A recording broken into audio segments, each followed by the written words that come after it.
On this super review, let's take a look at the Moondrop Starfield. Listen to the sound of stars. So what we've got here is another in-ear monitor from the company Moondrop. And these guys, I feel like they've been making a name for themselves in the scene. They've got the Moondrop Crescent, which I reviewed. I quite like that for a budget IEM. They've also been popular with the Moondrop Conus Pro, as well as the KXXS, and the latest sort of like really hi-fi hype is around the Moondrop S8. But what I've got here is a Starfield. This isn't exactly super expensive. These things cost around $110, and it's not super complex. It's a single dynamic driver. Sorry, what do they call it? Carbon nanotube diaphragm. I don't know, looks like a pretty straightforward entry-level, well, not quite entry-level, but mid-level IEM, and I'm interested to see how this thing sounds, so let's go ahead and open it up. We'll find out what we get inside the box of the Starfield, and then I'll spend some time living with this IEM and comparing it to some others in the price range, and I'll let you know what I think.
All right, so I've been listening to the Moondrop Starfield for about a week now. I'm comparing these things to some other IEMs in this price range. As a reminder, the Starfield costs around $110. And really just, you know, trying to figure out, is this an IEM that I love, and is it an IEM that you can love? And I'm actually gonna start with a little bit of a disclaimer. If at any point in this review I say the name of this thing incorrectly, I apologize. There is another Moondrop product called the Spaceship, and these are the Starfield.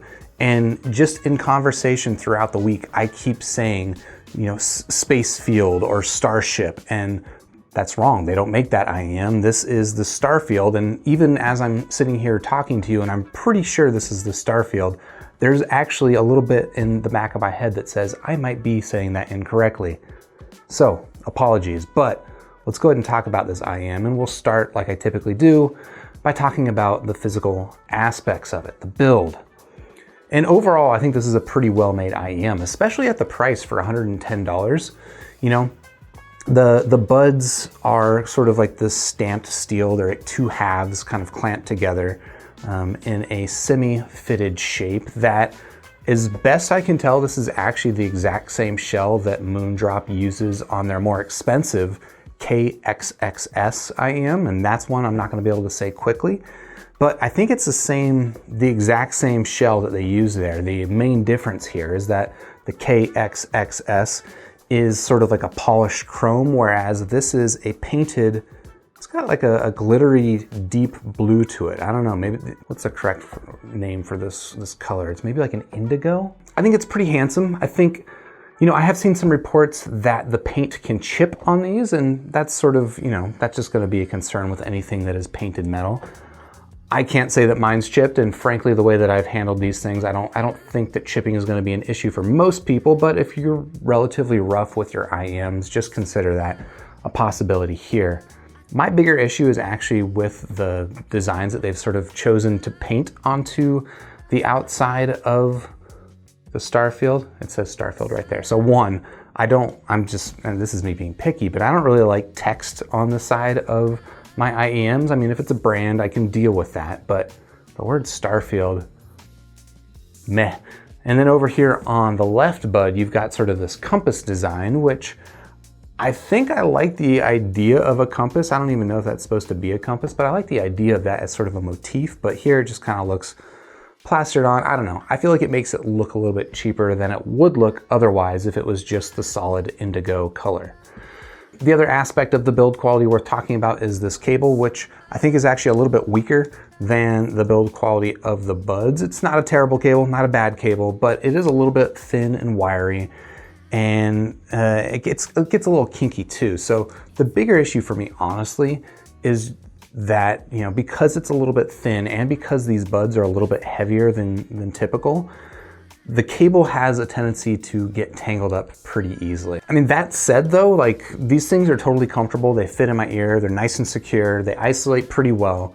I don't actually have any complaints about the fit of them and the comfort. I think that aspect is great, and frankly, most of my complaints about the more aesthetic choices, those are pretty minor. So overall, I'm pretty happy with the build here. Again, especially at this price, considering you could pay, what, $190 for something that's built essentially the same? So yeah, pretty good job there. All right, so let's go ahead and talk about the sound of the Moondrop Starfield, and that's the third time I said that, just to make sure I got the name of it correctly.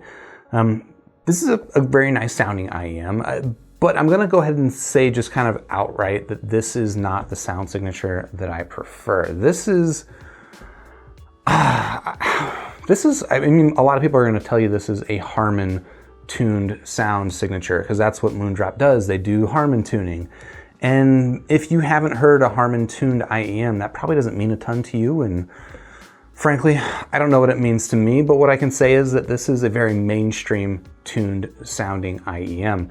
I don't think anyone's gonna be able to listen to this IEM and say that it sounds bad. I think that it does a lot of stuff actually pretty well, but it's just, for me, a little bit V-shaped and a little bit, you know, it's definitely an IEM and a tuning that favors bass and treble. And the mid-range, well, there's some upper mid-range emphasis for sure, but otherwise, this is definitely more about that contrast between the bass and the treble. That said, as far as V-shaped IEMs go, this is, I think, on the tasteful side. You know, if I compare this to something like the TFZ number 3, which was a pretty popular IEM for that V-shaped sound signature with a lot of bass emphasis, this, to me, the Starfield, comes across a lot more tasteful. It doesn't have quite the sub bass emphasis of the TFZ number 3, and if you're looking for just a ton of sub bass, go ahead and look at the number 3. But for me, that sort of extreme of a V in the sound signature comes at the expense of tonality and naturalness, and I don't really get that here with the Starfield. I would say, you know, with the number 3, I felt that like vocals and stuff just sounded a little bit funky and a little bit unnatural, and I don't get that here. But the one, I think, downside to this V tuning is that it just sounds a little bit metallic. There's a lot of bass emphasis, but it's not bloated and it's not clouding up the mid-range.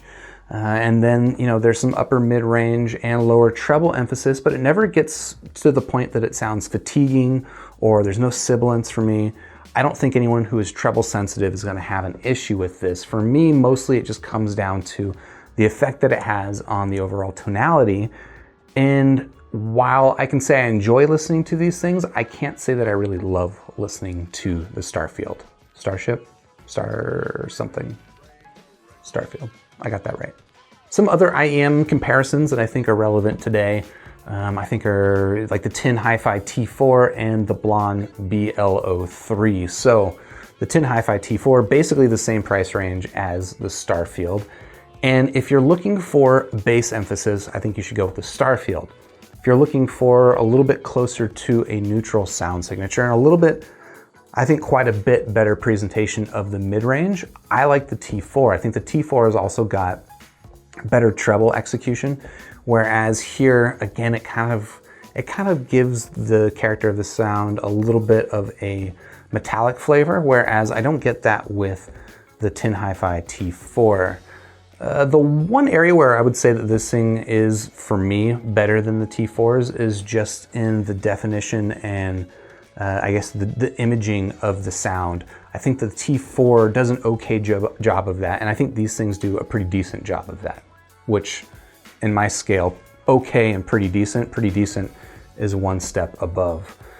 But yeah, mostly it's just gonna come down to pretty big tonality differences, and for me, I don't need a ton of bass emphasis and I like my mid-range, so I'm gonna go with the Tin T4, but if you prefer bass and maybe a more fun sound signature, I think you might like the Starfield. Now, compared to the BLON BLO3, that's a much cheaper IEM, but it also comes with a pretty crappy cable, so by the time you factor in replacing some of the parts on the BLON, I don't know, it's roughly similar in price range to here. And I think that a lot of people who are attracted to the BLON are attracted to the BLO3 because it says Opti in the name. No, I think they're attracted to it because of the bass. And the bass in the BLON is really, really good. And I think head-to-head with the Starfield, I actually prefer the bass presentation in the BLON. It's a little bit more bloated, frankly, which is a little bit counter my typical preferences, but I think mostly the bass in the BLON just has a stronger impact. I think also the mid-range in the BLON is a little bit smoother and a little bit more even, whereas here it's a little more weighted toward the upper mid-range. So it gives it a little bit more contrast and I think a stronger sense of clarity that you get here with the Starfield. But I think that the BLON BLO3, for my preferences, has got just a cleaner mid-range presentation. I don't think it's quite as high a resolution presentation as you get here with the Starfield, but overall I would say I prefer the tonality, at least, or I prefer the tonality on the BLON. It's a little bit warmer of a sound signature, whereas this is slightly darker. So out of 5 stars, I'm gonna go ahead and give the Moondrop Starfield a solid 4 stars. I think this is a nice sounding IEM, and again, I think this is a sound signature that pretty much no one is gonna hate. I don't know that you're gonna love it. I don't quite love it, but I do quite like it. It's a fairly relaxed sound signature, but it's still engaging. It's got that contrast in the bass and the upper mids without ever, I don't know, it doesn't ever feel like it crosses the line into ridiculousness like some other IEMs. Like, I think this is sort of a tasteful version of what TFZ tends to do, a tasteful version of what like KZ tries to do, and frankly, in this price range at around $100, $110, I can't see myself ever recommending a TFZ or a KZ, at least not the ones that I've heard, over something like the Starfield, but for my preferences, I'd still go with the Tin Hi-Fi T4. If you're interested in checking out the Moondrop Starfield, of course, I've got links in the description down below this video, and while you're down there, if you like the video, you can hit the like button, you can subscribe to the channel, and then I'll see you on the next Super Review.